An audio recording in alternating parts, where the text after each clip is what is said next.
l'évolution des pays, la question de la compétitivité au sens de la concurrence entre les pays.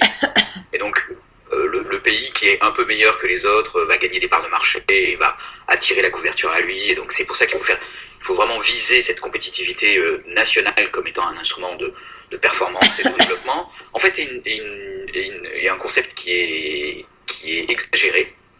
Et le développement des pays n'est pas tellement lié à leur position relative par rapport à leurs voisins, comme s'il y avait des concurrences entre des entreprises la nationales. France est mieux que l'Angleterre, l'Angleterre est mieux que l'Allemagne. Est lié en fait à la capacité d'un pays à générer le développement et le bien-être de ses citoyens, presque indépendamment de son affrontement économique, on va dire, avec les autres pays. Alors ça, c'est un avis un avis de Paul Krugman que vous décrivez. C'est pas un avis parce que le bien-être, le développement humain et l'épanouissement sont plus importants que l'attractivité fiscale, l'attractivité administrative. Ce qu'il dit, c'est il faut pas voir les pays comme des entreprises en concurrence avec des entreprises d'autres pays, et où il faudrait être un petit peu meilleur que l'entreprise d'à côté pour gagner tout le marché, mais il faut considérer que toutes les réflexions qu'on peut avoir sur l'état d'une économie sont principalement conditionnés par le fonctionnement de cette économie, indépendamment pratiquement de l'extérieur. Donc il dit pas il faut pas s'intéresser il n'y a pas que ça.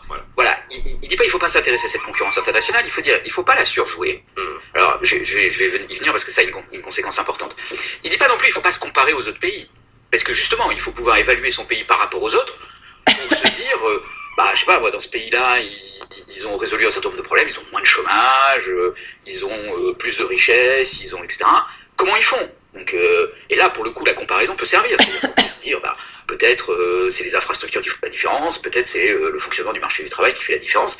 Et donc, on peut utiliser la comparaison comme un instrument qui nous permet de nous regarder. Je veux dire, PISA, à cet égard, est un instrument absolument exceptionnel et indispensable, parce qu'il permet de sortir de la logique qui consiste à dire nous avons la meilleure éducation du monde. Oui, tous les pays disent j'ai la meilleure éducation du monde, et puis à la fin, il faut quand même comparer. Il y a PIAC aussi, PIAC c'est la compétence des adultes. PIAC, voilà. C'est le même pour les adultes. Donc se comparer, et c'est ce qui est fait dans ce rapport, c'est important, se comparer comme on comparerait des entreprises en disant le gagnant prend tout, parce que c'est un peu ça la logique derrière. Et donc il faut tous simplifier à gagner quelques places dans le classement, n'est pas la bonne chose. C'est-à-dire le classement, il faut le faire, il faut l'établir. Il y a des éléments quand même dans l'étude, quand on parle de stabilité politique, sociale, de qualité de vie, on n'est pas justement uniquement dans les critères de fiscalité. Et c'est pour ça que ce rapport est intéressant, et c'est pour ça que ce rapport peut nous aider à nous regarder objectivement et à dire, sur la table, où est-ce qu'on est fort, où est-ce qu'on n'est pas fort.